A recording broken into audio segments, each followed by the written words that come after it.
when we started this project, it was really about the purpose, like what were we trying to do? And we had such a mission. We were like, how can we solve a problem that we have for lots and lots of women? If we're, if we find it difficult to buy jeans and we think that the fashion industry isn't really servicing all women, I hate to say real women, but all women, then there must be other people that feel like that. And so I think it was in the beginning, like we felt like we were on a mission and got really excited about what that was, and then decided it was denim, and then decided it could be lots of other things. But it really was more about what's our intent, and our intent was really to service all of these women that we felt the fashion industry really underserviced. There was a definite, literally a gap in the market, and it just seemed to make sense at that time that it would be something that we could really focus on as well, because the idea wasn't we're going to take over the world. It was really much more about there's a specific product, we can do really good jeans. Denim, we don't have to reinvent the wheel here. There's X amount of styles that have to be your core, and I think having it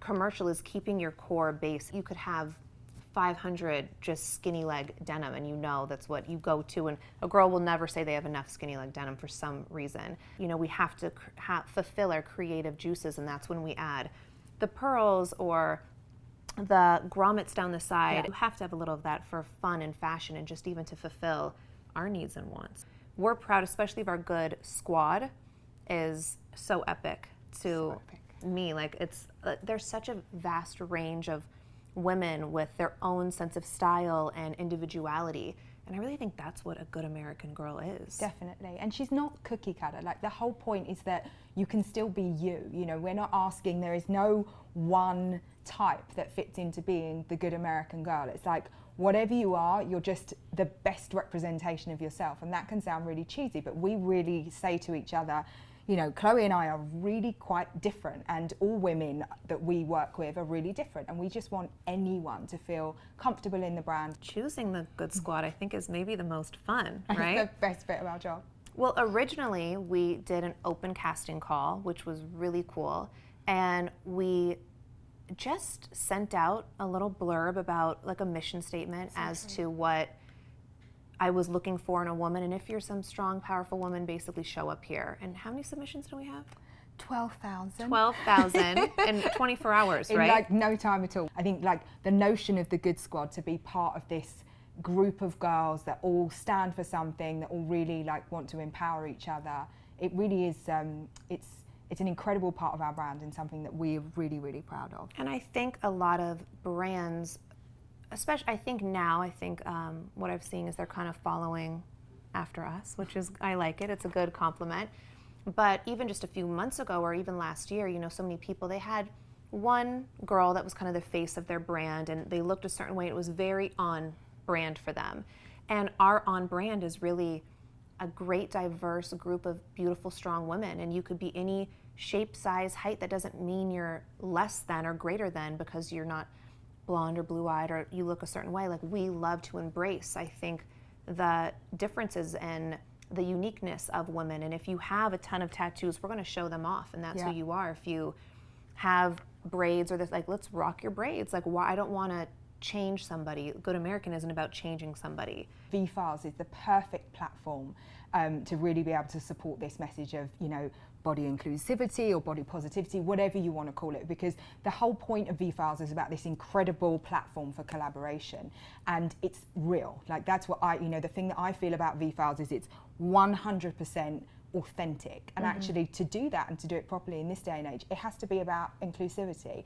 And I'm sure when the kids are queuing around the block to be part of the VFILES casting, they don't all look homogenous. They all look really different. They're a representation of the streets of New York, the streets of this country. We're all a product of what we see every day, and that's really important that we remember. If we're going through the pages of a fashion magazine, it should be a reflection for what's out there on the street. And for me, it should be easier than it is now. Right. And the consumer is like, don't underestimate the consumer. They're very smart. They know when they're being fed something or when something's being shoved down their throat. And as Emma said, we're not looking for, I gotta have the token plus size girl. No, we're looking for people that really fit and embody what we believe is good American.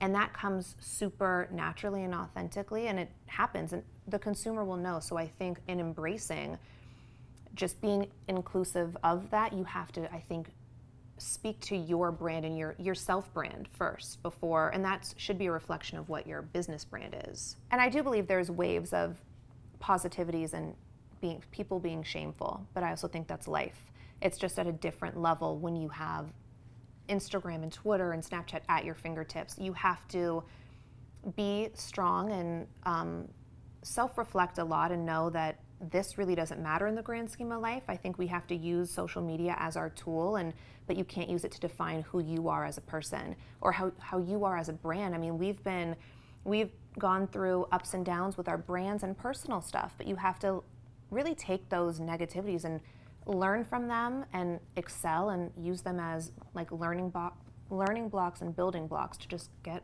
over it.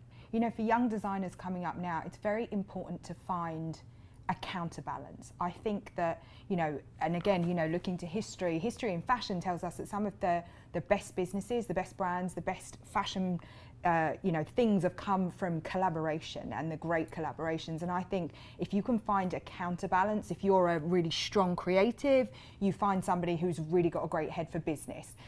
If you're not so good at, you know, publicity, find somebody who's like really, you know, amazing. And I think that, you know, it really makes sense to find those counterbalances within your business, and, you know, whether it's just like smart hires. It's okay to admit when you're not strong at something. I think that makes you actually stronger to say, you know what, I really need help in this area, and go ahead and get that help. Stay true to what you do, you know, and to what you know, and to, you know, what you feel. I feel like it's really easy to get bombarded and sidetracked, and maybe you meet a retailer and the retailer kind of wants you to go one way. I think in the early days you have to really know that you're creating something for the long haul, and you've got to be in it for the long haul. And I feel like you should really, really stick to your guns in those kind of, you know, early years. If you have a creative vision, you need to be very steadfast in it and go for what you believe in. What was so refreshing was to see this like incredible creativity, like just going for it. These people just really going, this is what I love. And we sat there and went, this is amazing. You know, it's like so refreshing and so inspiring. We're emailing to see each that. other like, we don't even know how to pick, because it's a plethora of individuality at its highest level. Totally. And it's really inspiring. It's really brave because they're so far out there, but which is so awesome to see. I think it's so easy. Like if Emma and I just stuck with doing denim in a normal size range, like what barriers are we knocking down? Absolutely. Anyone would take our, like, that's easy. But we want to do something that spoke to us and we were passionate about, and you could tell that's what these designers at VFILES are doing. It's a passion, it's from their soul. This is what they eat, live, and breathe, and you could totally see that. The level, you know, we struggled to find our, you know, to kind of whittle it down, and that was amazing, just to think that the level of talent is so high. And I think that VFILES have done a really incredible job in, you know, fostering like that talent, and also, you know, just helping them along the way, because what we saw was so incredible. It was very hard to choose.